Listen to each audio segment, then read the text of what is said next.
Hi guys! Recently, just by accident, I encountered a lot of really good new Japanese resources, so I was inspired to present my favorite Japanese learning resources to you all. I want to put a little twist on it and present every aspect of the learning experience through free resources.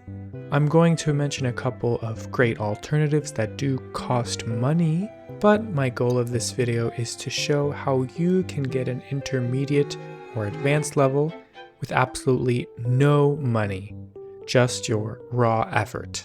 Before I mention anything, I want to be very transparent with you guys. You may get the impression that these sources are how I reached my current level. That's just not true. I took 7 semesters of Japanese at university. I do use all of these sources now, but they were not the method I used to get my basic Japanese. This video will be from the perspective of an intermediate learner, recognizing free alternatives that will definitely be useful for beginners. I'll include the link to everything I'm talking about in the description. And with that, let's go. First, you absolutely need to learn to read and write. Romaji is literally not an option. To learn the bare basics, I recommend the 1-hour video from the YouTube channel JapanesePod101 on Hiragana. Then, when you're done, they have a video on Katakana. I think it's pretty important that this skill be learned from a video and not from a book. You can find plenty of Kana charts online, but I really recommend you listen to a person teach them because you need to pair proper pronunciation with these sounds. You need to disassociate any shred of English from hiragana and katakana. If you learn from a chart online, you will associate the writing with English. Plus, these videos are very valuable because they give helpful mnemonic devices to remember the kana.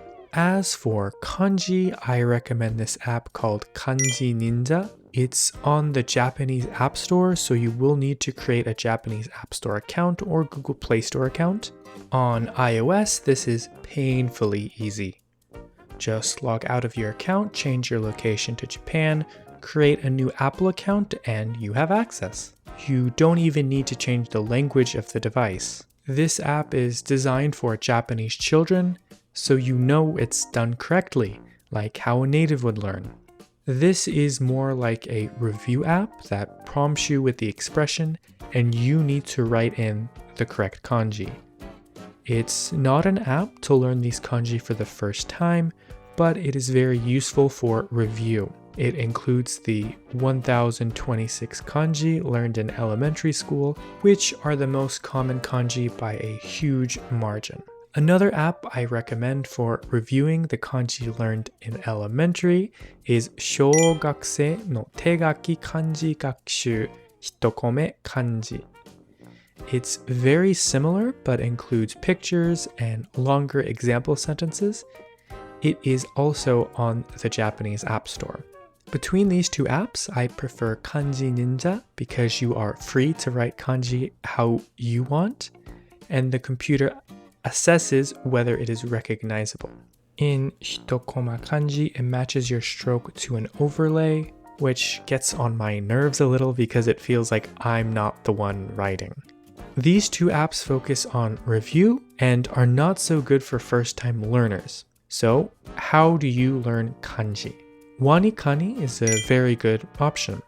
It uses a spaced repetition system like Anki. It has detailed entries for every kanji and makes you repeat them in intervals that maximize your brain's ability to memorize. They even include vocab using the kanji you have already used. This is not my main source for learning kanji because I want a less controlled approach. If you are someone who does not want to deal with creating flashcards, this is perfect for you. Another free alternative is a bit bootleg, but you could look at the full list of official Joyo kanji on Wikipedia, organize them by grade level, and write the full entry for the kanji as seen on jisho.org. I'll discuss jisho.org more later, but if you are someone who needs to write something to learn it, this method could be very helpful. Where I personally learn kanji from is Japanese Kanji and Kana, a complete guide to the Japanese writing system. This costs money, but it might be worth it. Again, it's not necessary and you can manage without spending money. This is simply what I do. The reason I like it is that it has very detailed explanations of the full writing system, including the history and some minutiae like punctuation. The way this book introduces kanji seems a little random on first glance. It introduces easy ones first, but later it tries to present similar looking kanji in succession, and then relevant kanji after that. For example, the book shows the kanji for lake, then it shows a similar looking kanji that means tide, saltwater, or opportunity. Then it shows a kanji that is almost identical, except for the radical, and means morning. After that, it shows the kanji for daytime and then night. I also love the examples because they only use examples that have compounds with kanji you have previously learned. You avoid this problem where you need to fall deeper down the rabbit hole to even learn your first example. It lists all the critical information, reading, stroke order, radicals, examples, and it teaches all 2,136 official kanji. You don't need anything else. I am on number 621 and my goal is to get to number 1000 by the end of 2022. If there is anything you spend money on while learning Japanese, it should be this. If not, Wanikani is a perfectly fine alternative. As for grammar, there are 3 perfect options. I would say you should use them all together. While one website might not have the grammar you want or might not explain it enough, the other 2 will definitely have it. The first website is tofugu.com, which has very thorough explanations of the basics. The second website is guidetojapanese.org. I like this one because it also drip feeds you some kanji. The third website is maggiesensei.com, which is the best one because of all the cute animal pictures. This one includes romaji. Please do not look at it. This website has a lot of good advanced grammar, so this one will take you the farthest. If you work through the indexes of these websites, writing notes on your own and rewriting their example sentences, using the other 2 websites to complement the first, I think this is more than enough to reach upper intermediate level. The paid alternative is the textbooks I used at university. That is Genki 1 and Genki 2, and an integrated approach to intermediate Japanese. You can get these if you want structure, but the 3 websites I listed have essentially every grammar point in these books. The difference is presentation. When you turn the page of a book, the author has already thought out what you should think about next. On a website, you are free to continue however you want. If you are someone who needs structure, those websites do have indexes. Although I use these 3 books, I think the free alternatives might be better just based on their thoroughness. As for miscellaneous things, you're going to need a dictionary. I personally love jisho.org and context.reverso.net. They give context to their words so you know you're choosing the right word. With Japanese, which works so differently from English, dictionaries with examples are very necessary. Jisho.org also has the plus of very detailed kanji entries that I mentioned earlier. I also use a dictionary app that costs money, that is Yomiwa. It might be worth your money because it has all the context and entries of those free ones I just mentioned, plus a feature where you can take a picture and the app can tell you what the kanji is. It does get a little funky with handwriting.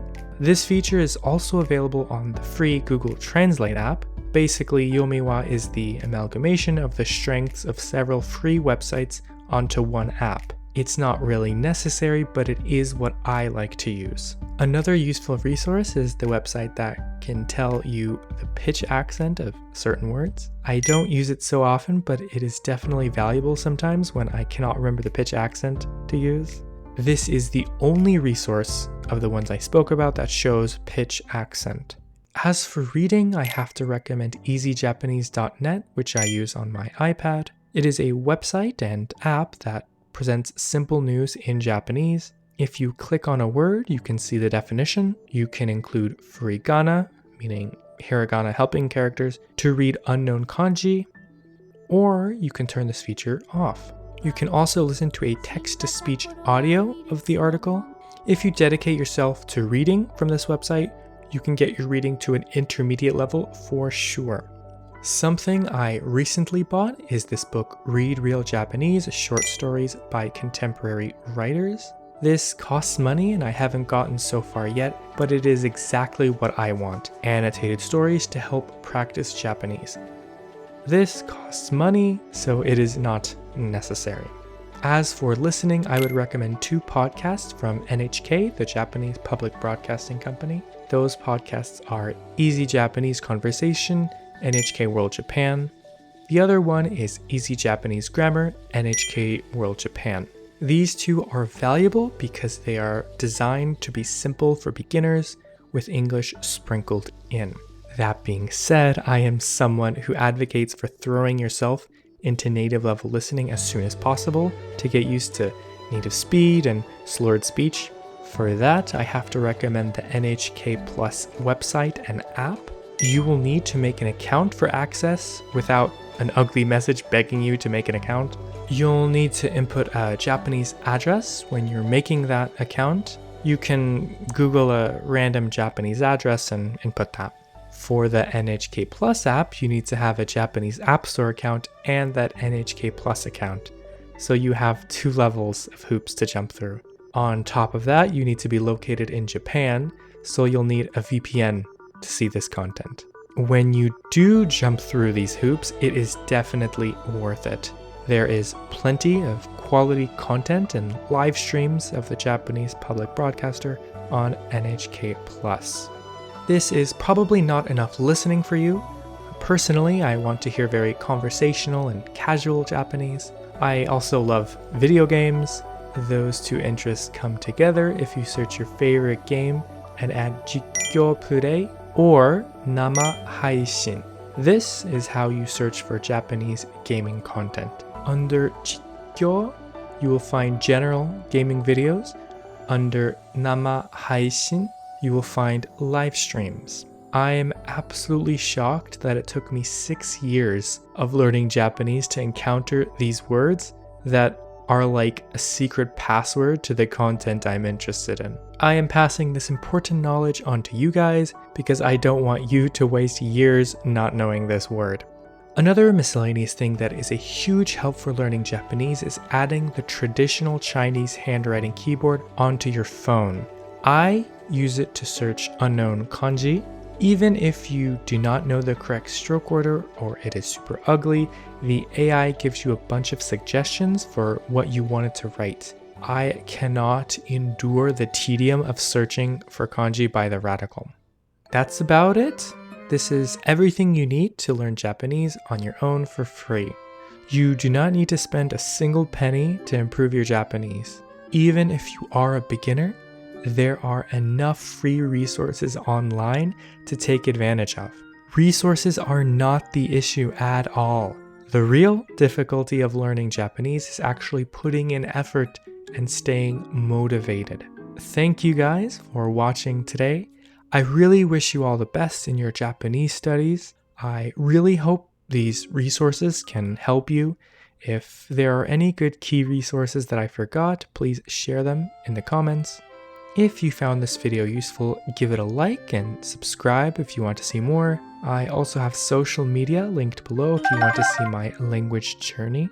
You can also read more about language learning on my website, studywithalex.com. With that, that's all for today. I'll see you for another video next week. じゃあまたね。